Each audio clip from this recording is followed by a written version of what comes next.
Corinthians 1, Racing de Montevidéu 0. Corinthians, vence uma partida esquisita, né, é um jogo que o Corinthians tem um jogador expulso aos 15 minutos do primeiro tempo, o Félix Torres, e o time melhora a partir disso, né. É impressionante, parecia, que seria mais uma daquelas noites de competição sul-americana, né, que a gente sabe bem, é sempre um parto, né, sempre complicado. Corinthians entrou em campo com aquela escalação que não funciona, né, meu, é complicado, mas eu não vim apedrejando o Ramon Dias e também não vou apedrejar o técnico Orlando aí, porque qual é a solução com os jogadores que estão à disposição, né? Hoje a gente teve, eh, será que dá para chamar de boa notícia, a volta aí no finalzinho do jogo do Igor Coronado, e agora a gente espera que ele tenha sequência e que joga ali naquela posição de armador, porque é muito nítida a falta que faz o Rodrigo Garro. Ele é mais da metade, mais de 50% da capacidade, da intensidade e da capacidade de construção de jogo desse time, né. O Rodrigo Garro ganhar menos que qualquer um nesse elenco aí é quase um crime, na minha opinião. A gente teve a volta do goleiro Hugo, né, goleiro que ganha jogo, aí numa bola no segundo tempo fez 2 defesas na sequência e ganhou o jogo pra gente, fez outras defesas ali, 2 bolas no ângulo que ele pegou, né, a gente vinha tomando muito golaço aí nas últimas rodadas, tomando gol todo jogo. Hoje, o Corinthians saiu com a defesa sem ser vazada, né. Esse time do Racing do Uruguai é um time fraquíssimo, né, muito fraco, que foi quase inofensivo aí durante o jogo todo, mesmo jogando 75 minutos com um jogador a mais. A pressão maior do Racing foi no início do jogo, quando o Corinthians estava com 11, né? Eles começaram com tudo. O Hugo fez uma dessas defesas que eu falei no ângulo, e logo na sequência o Racing fez um gol impedido, né? Um gol que eu até anotei aqui porque foi bem bizarro. O Mateuzinho cobrou um lateral de forma muito displicente, né, entregou a bola para o Racing, e aí na entrada da área o Gustavo Henrique tenta tirar de forma também medonha, né, e a bola acaba batendo na mão do jogador do Racing, e por isso o gol foi anulado. É, enfim, no primeiro tempo, como eu falei, depois dessa pressão aí, o Félix Torres dá a entrada, vocês viram, né? A entrada absurda aí no meio da canela do cara, totalmente irresponsável, displicente, como eu sempre digo, desconectado do jogo. No meu vídeo do título do Paulistão contra o Palmeiras, eu falei: o Félix Torres, esse título, essa taça ia mascarar o erro cometido pelo Félix Torres naquele jogo. Ele quase enterrou, ele quase tirou o título do Corinthians. E a partir daquele lance contra o Palmeiras, já no acumulado de tudo que ele fez no ano passado, desde que chegou, eu falei: esse jogador não pode mais vestir a camisa do Corinthians, não tem mais condição.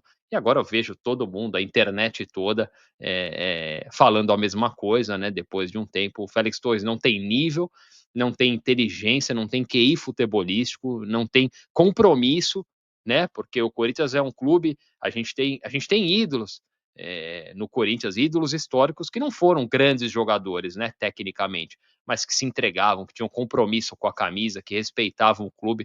O Félix Torres é um jogador, ele não, incrível, depois de quase um ano e meio de Corinthians, ele não sabe onde está, ele não tem a menor ideia do que é o Corinthians, né. O meu amigo, meu companheiro jornalista Tony Vessani definiu muito bem, no meio dessa confusão de hoje, ele falou: "Cara, esse cara, o Félix Torres, está em campo com a camisa do Corinthians, é um atestado de incompetência de todo o departamento de futebol.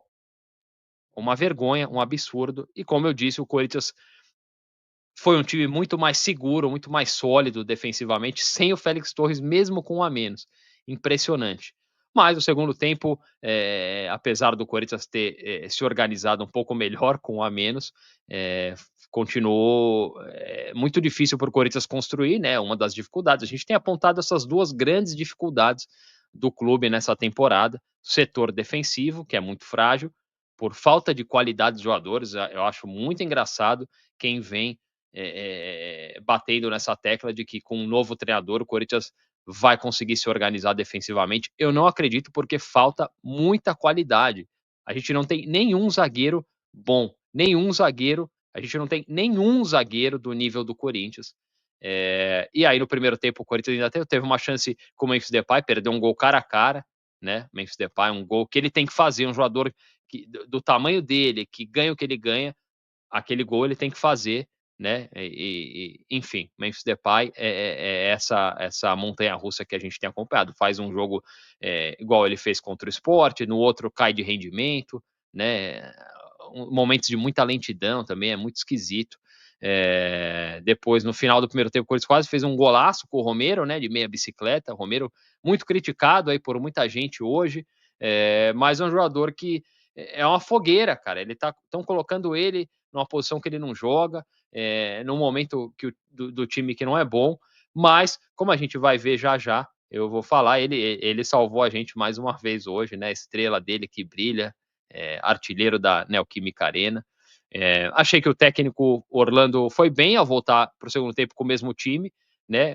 Ele só recuou o Ranieri depois da expulsão e não fez nenhuma alteração. E aos 10 minutos, escanteio para o Corinthians, o Memphis Depay bateu, a bola rebatida ali na área, sobrou para o Romero, pertinho da trave ali do lado esquerdo do gol, e ele conferiu.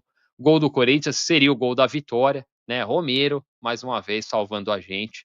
E aí, do meio para o fim, o time pregou, realmente faltou perna e o Corinthians acabou conseguindo se segurar no segundo tempo. Mais uma sequência de grandes defesas do Hugo aí, né? O goleiro, como eu falei, goleiro que ganha jogo, um goleiro, o melhor goleiro do Brasil, faz muita diferença ter ele no time, como vai fazer diferença quando o Rodrigo Garro, e a gente está rezando para ele voltar logo, mas o Coronado está de volta aí, está apto fisicamente, jogou um pouquinho hoje, vamos ver se ele tem uma sequência aí, né, a partir do jogo contra o Flamengo, né, próxima partida do Corinthians pelo Brasileirão contra o Flamengo lá no Maracanã, jogo difícil, mas o Corinthians é um time, nesse momento, nessa temporada, imprevisível, né? A gente realmente pode acabar se surpreendendo aí com uma atuação de bom nível do Corinthians, não dá para saber. E o Corinthians segue aí na busca de um treinador também, né? Uma palhaçada o que está acontecendo em relação ao Dorival Júnior e Dorival Júnior pedindo muito dinheiro, o Corinthians ali uma situação complicada, não tem essa grana, né? Já gastou uma grana para fazer a rescisão com o Ramon Dias, como eu falei, uma demissão equivocada, precipitada do Ramon Dias, dava para ter conversado, realmente alguns erros ali, mas que dava para ajustar com uma conversa ali, faltou pulso da diretoria, né? É igual casamento, cara. Teu casamento, você tem uma discussão com a tua mulher, você não vai divorciar, cara, na primeira discussão, né, na primeira divergência. Você vai conversar, você vai trabalhar e vai seguir em frente. Era isso que deveria ter sido feito com o Ramon Dias, não foi, agora é tarde. E aí o Corinthians está aí atrás de um treinador, o Dorival Júnior, pedindo muito dinheiro, é uma piada, né? Um treinador Enfim, a Fiel bateu no teto, né? Foi isso que falaram, que o trabalho do Ramon Dias bateu no teto. A Fiel bateu no teto, merece, infelizmente eu tenho que falar isso, merece estar passando pelo que está passando, mas os outros torcedores mais conscientes não, e é uma pena que o Corinthians tenha que passar por esse tipo de situação que passou com o Tite, agora com o Dorival, e a gente espera que venha agora, estão falando em Roberto Mancini, os caras estão falando qualquer coisa para ganhar clique, tem esses influenciadores tão loucos aí, mas enfim, como eu falei, próximo jogo contra o Flamengo no Maracanã, e a gente espera que o Corinthians faça um bom jogo lá e volte com a vitória, por que não, né? Volte com a vitória, é isso aí, vamos torcer. Vamos, vai Corinthians!